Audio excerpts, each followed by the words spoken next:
In this presentation, I will talk about the role of neurosonography in infections management, and I will talk extensively of cytomegalovirus. Ultrasound is the screening method for detecting central nervous system anomalies, and there are anomalies where it will be difficult to establish whether there are malformatives or destructives, and with frequency they are combined. To differentiate them, we will start to make serial of tests to establish the origin of the lesion, and from the analysis of the obtained data, we will include it in one of these three groups: malformative, acquired, or isolated by exclusion. And if we cannot define the cause, the majority of cases, ruling out the infection's causes is one of the important steps. Because with frequency, the lesions produced by them are not specific, and sometimes we could have combined images of infectious origin with malformative origin, or with hypoxic ischemic origin. Classically, we should rule out those infections with central nervous system tropism, which give the acronym TORCH. Since then, the chapter of the other infections have been amplified. The latest one is the incorporation of Zika virus due to the severity of the congenital syndrome. The suspicion of infection is particularly thick when there are multi-organic alterations. In the first ultrasound, apart from suspecting the responsible of the alteration, we can also assess with reserves the moment in which the infection occurred, important in the management and prenatal counseling. Taking as a pattern the chronogram of the cytomegalovirus infection, consider the paradigm of prenatal infections. There is a time between the infection in the mother occurs and where we are able to see alterations in the ultrasound. And by different immunological patterns, maternal infection does not always mean fetal infection. And on the other hand, fetal infection does not mean fetal affectation, and that the lesions and its sequelae are very different in different cases. Generally, the infections in gestation in first trimester are less frequent, but the risk of fetal affectation is greater and the lesions more severe, malformatives. In those infections that took place after 23 weeks, the risk of infection is high, but the poor prognosis is lower, and the lesions are destructive. Estimating the probable time of infection is important not only to determine the severity of it, but also to estimate the probability of infected or affected fetus. Nevertheless, the ultrasound is not determinative regarding the fetal or maternal infection and the time where it took place. It's necessary to perform precise tests to confirm the direct presence of the causal agent. In the case of cytomegalovirus, the determination of immunoglobulins guides the probability of infection. Studying the avidity, we can know if the infection was produced in the last 12 weeks, and the determination of DNA in maternal blood can confirm the maternal infection. And the DNA EMIA is maintained in maternal blood approximately 1 month. To confirm the fetal infection, confirmation of the virus in amniotic fluid is needed. Through DNA PCR with high specificity and sensibility if it is done from 21 weeks and 6 to 7 weeks after the infection. It is a test with high sensibility and specificity.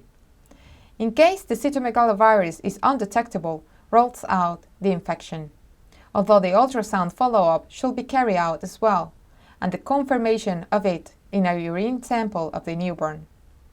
In case the last one is positive, confirms the infection regardless of the amniotic fluid result. Once the infection is confirmed and the gestational age in which it occurred is established, we shall inform the parents of the risk of fetal affectation. Series of neurosonography is the method of choice to evaluate the fetal affectation, as well as the MRI in selected cases, and the combination of both can highly predict the neurodevelopment. The objectives of the neurosonography are guide and estimate the encephalic lesions, control its evolution, diagnose other anomalies, and help to establish the prognosis and the risk of sequelae. The indication of the MRI is the risk or suspicion of cortical anomaly, and in the cases when there is a positive seroconversion with normal neurosonography. Ultrasound findings are distributed in two groups: those that affect the central nervous system and those that affect the rest of the organs.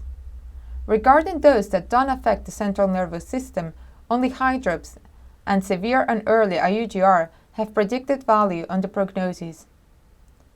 Some of them are common in all infection diseases. Others, without being exclusive, are present in determined infections, as you can see in this chart. The diagnosis of fetal anemia is done by assessing the systolic peak of the middle cerebral artery. If it is higher than 1.5 moms, intrauterine transfusion is indicated. It is important as well to highlight the association between cytomegalovirus and IUGR, and it must be included in all the guidelines when an IUGR is detected. Cytomegalovirus has a special affinity by the immature nervous tissue, especially the germinal matrix. Now let's talk about the different lesions produced by the cytomegalovirus. Although we're going to describe it one by one, it is important to acknowledge that the most frequent thing is to find them associated and dependent on the gestational age. The lesions can be malformative or destructive depending on it. Generally, the lesions are polymorphic and progressive. The ones presented before 16 weeks are the microcephaly, lissencephaly, and cerebellar hypoplasia, and the ones after 24 weeks are periventricular cyst, periventricular echogenicity, calcifications, porencephaly, and polymicrogyria. As we will see further on, each of them reflects different degree of severity. Ventriculomegaly is the most common finding. It's found in 50% of cases. The majority are moderate and bilateral, although the asymmetry higher than 2.5 mm doesn't exclude infection.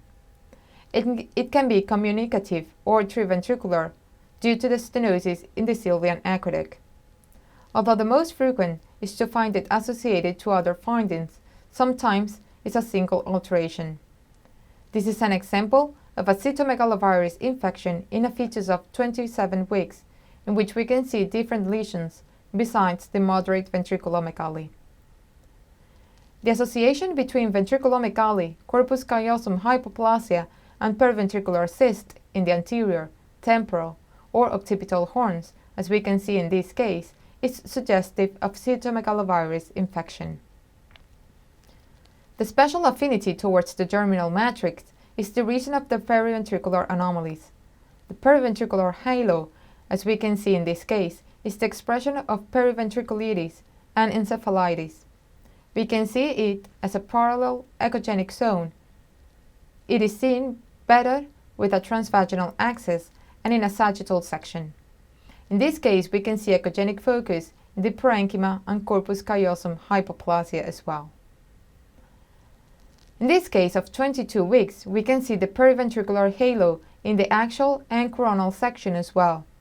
In the occipital horn, we can identify as well periventricular cyst, implying it is a chronic lesion.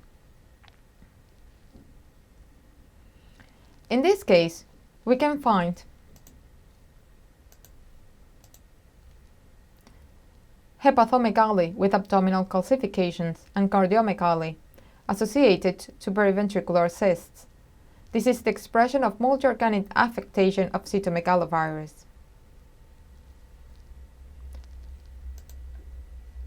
The presence of intraventricular synechnias is other finding that suggest an almost exclusive infection by cytomegalovirus.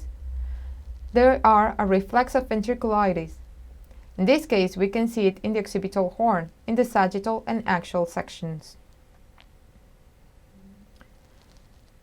Calcifications are frequent and signs of chronic infections.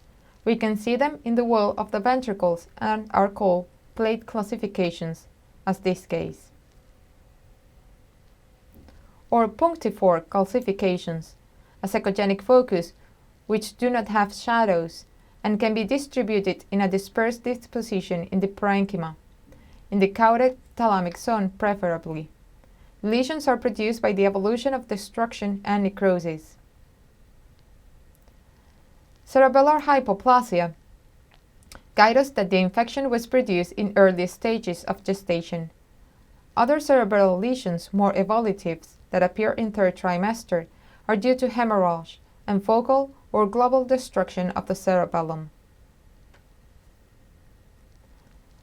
The most severe lesions are those that provoke loss of volume of the cerebral parenchyma. Microcephaly, defined as a head circumference below 3 standard deviation, is one of the manifestations of the atrophy. As a consequence, as this case can be found associated with lissencephaly. In the most severe cases, it can be evident at 20-22 weeks due to an extremely reduced cephalic perimeter and due to an absent sylvian fissure operculization. Microcephaly and lissencephaly reveals that the infection took place in first trimester or in the beginnings of second trimester. Happens the same with corpus callosum hypoplasia, the parameter most related to severe cognitive impairment.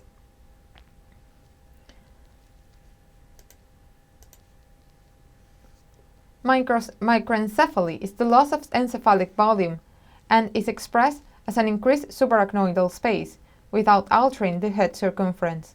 A sign that could guide us is the parenchymal thinning of the occipital level, which abduct the morphology as two parallel echogenic lines, as you can see. Obstructive hydrocephaly of hemorrhagic origin, as this case, is produced by stenosis of sylvian aqueduct due to the clots. It's infrequent, but in the majority of the published series, there is always a case of associated to cytomegalovirus infection.